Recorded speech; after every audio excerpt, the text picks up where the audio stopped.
Minnesota Senate Environmental Natural Resource Finance Committee to order. The date is February 24th, 2021. Welcome, members. We have one bill on the agenda today. It is a bill that I'm introducing, Senate File 690. I will continue to chair, as we do have the executive director here from the Environmental Natural Resource Trust Fund. Becca Nash, the director from there, will be actually taking us through the bill. But members, we all know what the LCCMR bill is. As you recall, last year we had some problems with the existing bill, not to mention COVID, but also other problems. We didn't come to a consensus as a whole group on that particular bill, but this is a different bill. This is the newest bill. We call it the 2021 versus the 2020 bill. This bill was actually voted on unanimously by all the members of the LCCMR. And before you is an appropriation from that account of $70,881,000.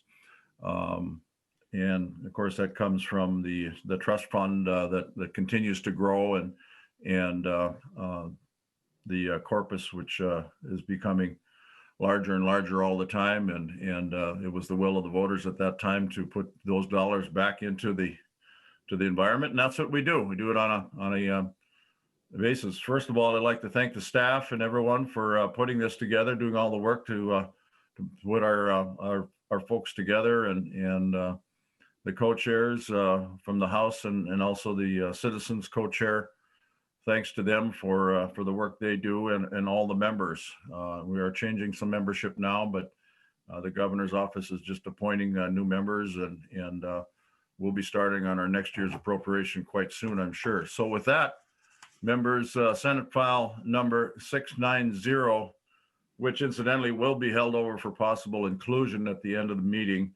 We'll go ahead and start with Director Nash. If you'd like to explain, I know you have some handouts, some pie charts. If you'd like to go through that real quickly, and then I think what we'll do is we'll go through the bill, because I think folks are interested in the projects, and go from there. Welcome. Great. Good morning, Mr. Chair and members. Again, for the record, I'm Becca Nash, and I'm the director of the LCCMR, the Legislative Citizen Commission on Minnesota Resources, and I'm happy to help present the 2021 LCCMR recommendations bill for the Environment and Natural Resources Trust Fund, Senate File 690. As a reminder, and as Senator Ingebrigtsen mentioned, the Environment and Natural Resources Trust Fund is a permanent fund in the state treasury, and it was created through constitutional amendment to support activities that protect, conserve, preserve, and enhance Minnesota's air, water, land, fish, wildlife, and other natural resources. It's funded with 40% of the annual proceeds from the state lottery, as well as from investment income. And LCCMR is responsible for making recommendations to the legislature on how ENRTF dollars are spent, and then for conducting oversight on those approved projects and associated expenditures. And as many of you know, a reminder for you, the LCCMR is a 17-member body made up of 5 senators, 5 representatives, and 7 citizens. And Senate Environment and Finance Committee members, past and current, include Senator Ingebrigtsen, currently serving as our Senate Chair, Senator Tomassoni, who's our most recently re-elected Senate Vice Chair, and then Senator Rood. I think you also served on the LCCMR at one point. The LCCMR is also assisted by nonpartisan staff, including Michael Varian, Corey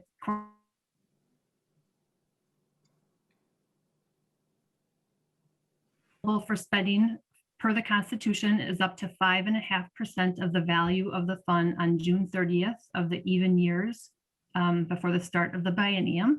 So the amount that's available for fiscal year 22 is $70,881,000. The projects before you today are the result of a multi-stage competitive process in response to our 2021 RFP, we received 329 proposals. We're having a little trouble. From those, 101 were invited to present before the commission, and we had 5 days of presentations and good questions and answers from our 17 members. And then from those presenters, 88 of the projects were selected. They were packaged in bill form, and as Senator Ingebrigtsen said, they received a unanimous recommendation by the LCCMR. So included in your packets were some pie charts showing the breakdown of the recommended projects based on the priority topic area, on the proposer affiliation, and on the geographic area of impact. And unless there are any questions at this time, Senator Ingebrigtsen, I'll keep going at the high level through the bill. Members, do you have any questions so far? Otherwise, we'll dive right into the bill. And members, I think the bill, I think what we'll do is we actually will, if you have any questions with regards to the bill, we'll hold them until the end of the presentation. I think that works better. Just mark it on your bill if you have a question, and Ms. Nash will be more than happy to answer. So go ahead. Okay, Mr. Chair and members, this year there were 7 priority areas for funding, and each has its own subdivision. So again, there were 88 projects totaling $70,881,000. Subdivision 3 contains projects about foundational natural resource data and information, and this totals $10.459 million for 14 projects. Subdivision 4 is water resources. This is $4.771 million for 10 projects. Subdivision 5 is environmental education, $2.687 million for 7 projects. Subdivision 6 is aquatic and terrestrial invasive species, $6.148 million for 7 projects. Subdivision 7 is air quality, climate change, and renewable energy, $6.205 million for 6 projects. Subdivision 8 is methods to protect or restore land, water, and habitat. This is $6.429 million for 18 projects. And then subdivision 9 is land acquisition, habitat, and recreation, $32.062 million for 22 projects. Subdivision 10 is administrative and emerging issues. This totals $2.12 million, and there are 4 recommendations included here. Subdivisions 11 through 17 are conditions of funding that typically get included every year, and these that are in your bill today have not changed since last year's bill. And then subdivision 18 provides COVID-related extensions for projects that otherwise would be expiring in June 2021. And this is very similar to a bill that the legislature passed during special session this summer for projects expiring in June 2020. This section sets out the steps that need to be taken in order to get that extension put in effect. And that is the bill, Mr. Chair, and I'd be happy to stand for questions. Okay, members, if you've had an opportunity to look at the bill, it's pretty straightforward. It's similar to years before where we had lots of projects. Nash explained the different areas there that the committee decided to spend the dollars on. And I think it's a good balance. We always try to balance it out regionally. And sometimes if you look at the back, you'll see that. I think she may have even mentioned that statewide, regional, metro, and the certain percentages or the dollars spent in particular regions. And what I found out, members, is that like being on the legacy committee for 8 years, this is very similar, that if you have projects in your district, they may get looked at this year, or they may get looked at next year. It just seems to work out that eventually we try and prioritize projects, and that's where all the work is done during the off session. And we'll do the priorities, and eventually, a project in your district will probably end up in there. It might end up right away. It might end up there next year. So that's what I've been able to ascertain over the years, is that it'll eventually get there. So members, do you have any questions at all? At least at this point, I know we do have a possible amendment here, Senator Thomasoni. Mr. Chairman, yes. Do you want me to offer the amendment or should I ask my question? Okay. You have an amendment, yeah. Okay. All right, Mr. Chairman. Then I have an A1 amendment, Mr. Chairman. Okay.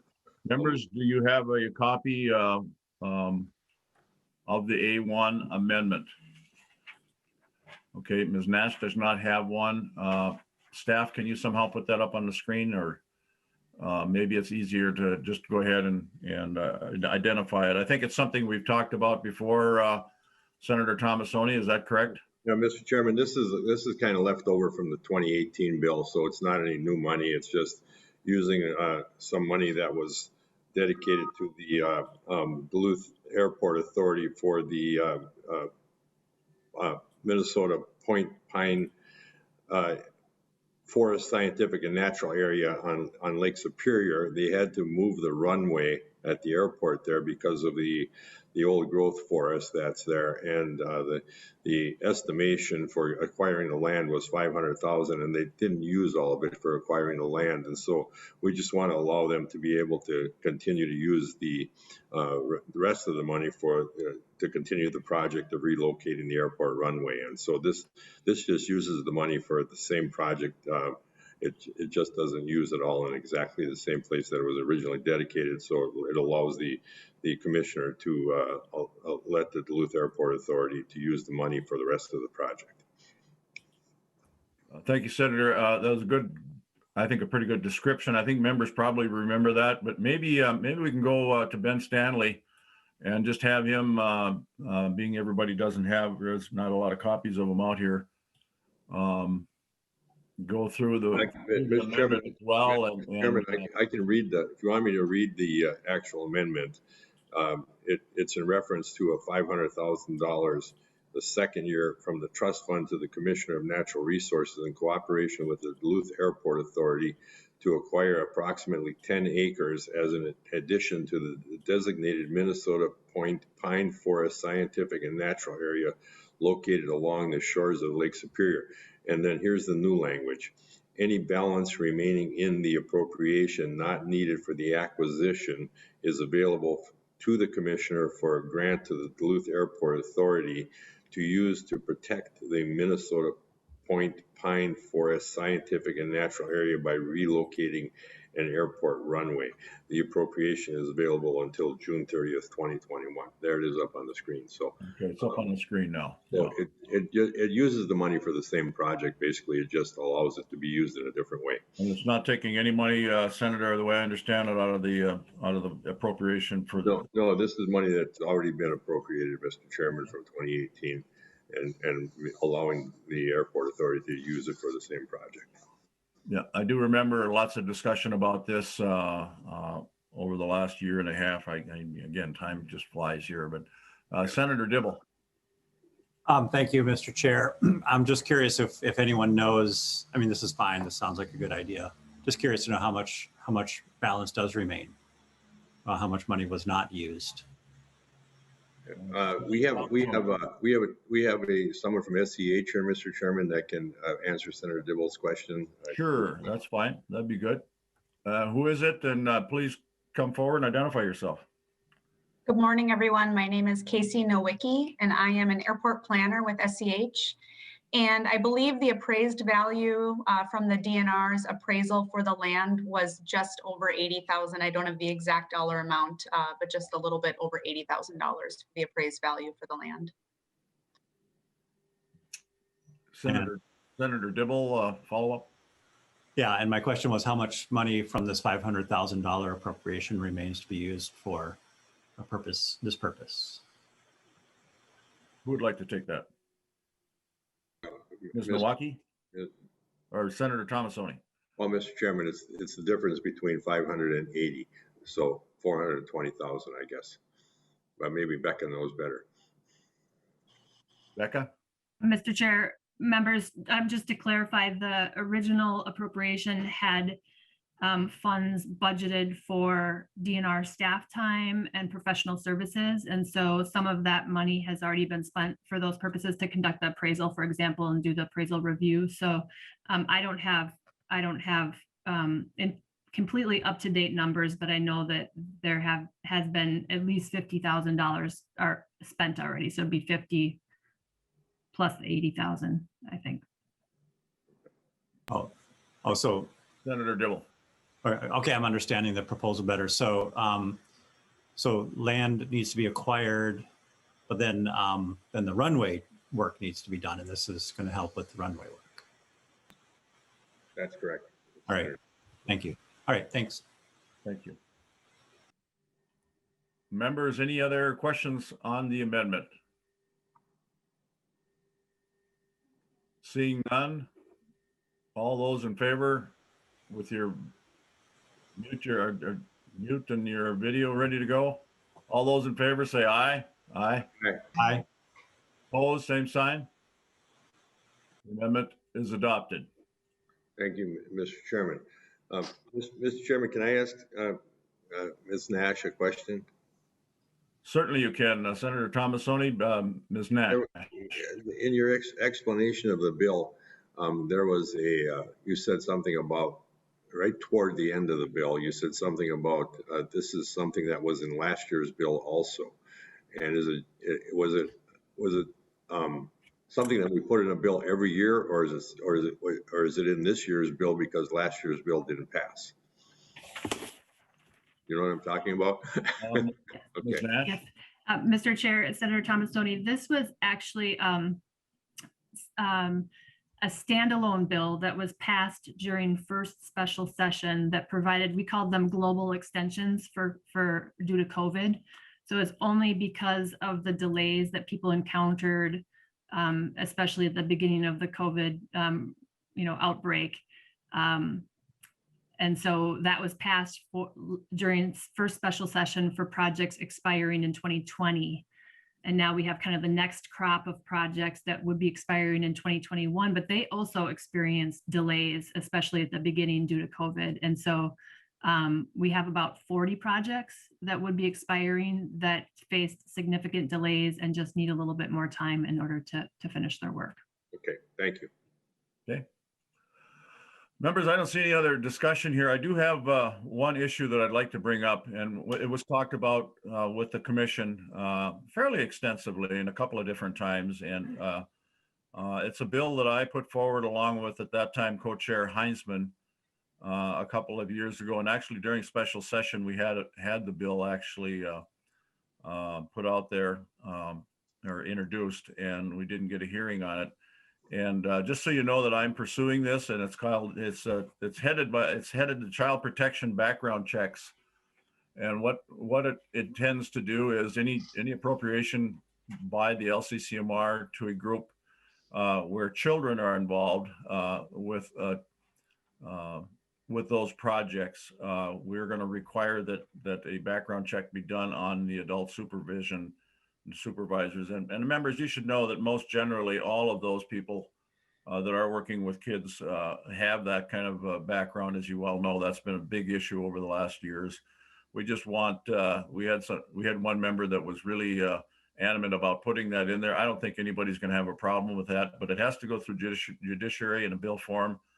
I thought about possibly putting it on today, but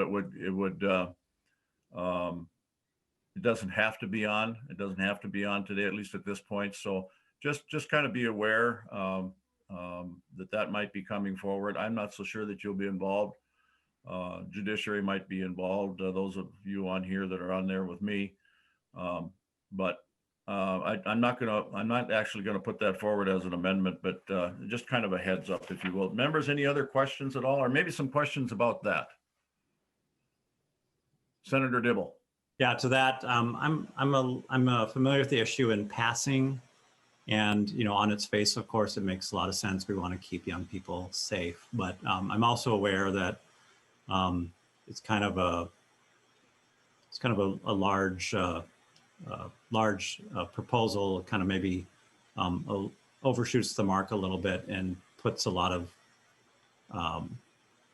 organizations to a great deal of time and expense, maybe unnecessarily so, and or to the extent that it is a good idea, it creates a lot of expense and delay that we might need to have to think about taking care of for organizations, you know, that we want to, you know, get underway on some good work that they need, and they don't have the capacity to undertake a lot of this review and background checks and all this stuff. So I think it's a slightly more complicated conversation. Maybe those who sit on the LCCMR can help us understand a little better. I mean, I don't want us to get drawn into a big conversation, but at some point this is going to come back, you know, to the floor, and it may have this provision in it, and we're the committee of origin, and so need to understand the implications for the organizations that we're asking to take this money and do good work with.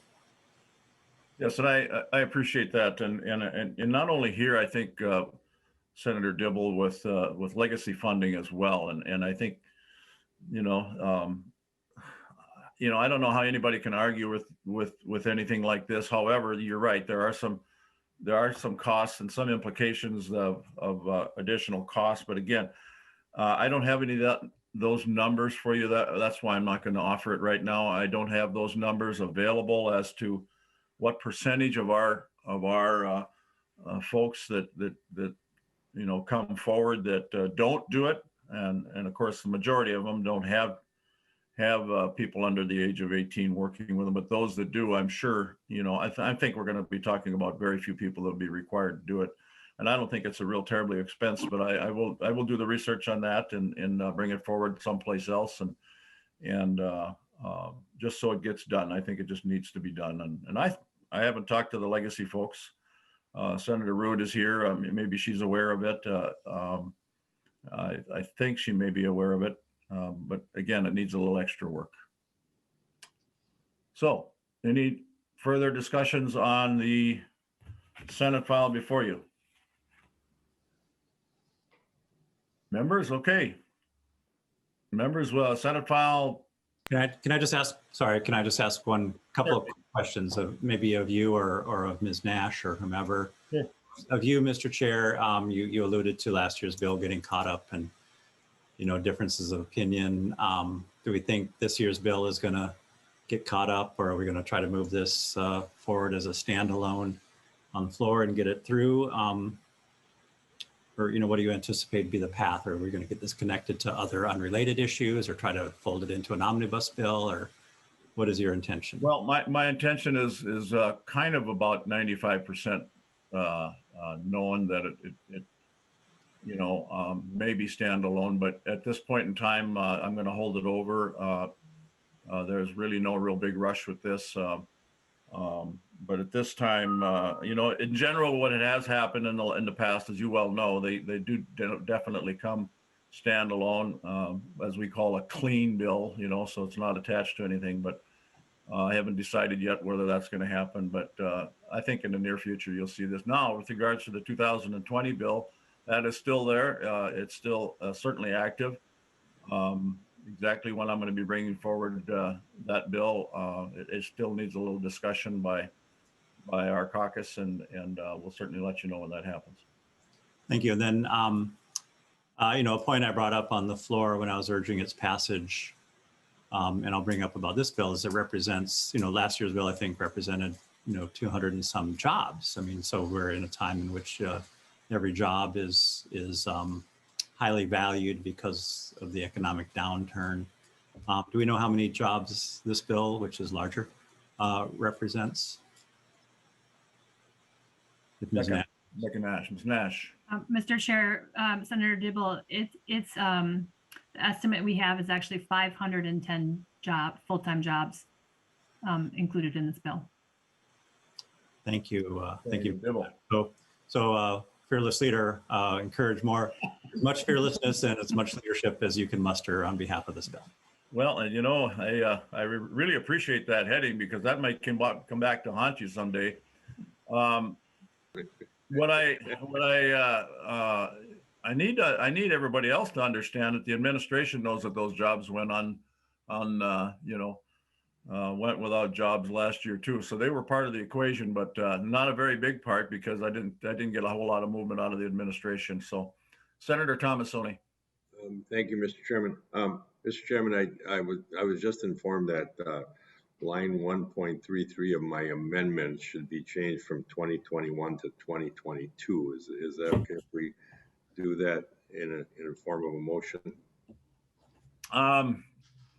Mr. Stanley, can you review that, or how would you like the committee to move forward? We could do it as an amendment or an oral amendment, or I think unless my more senior colleagues correct me, sir, I think you can just reconsider the adoption of the amendment. And when you reconsider it, you can incorporate that change into the amendment.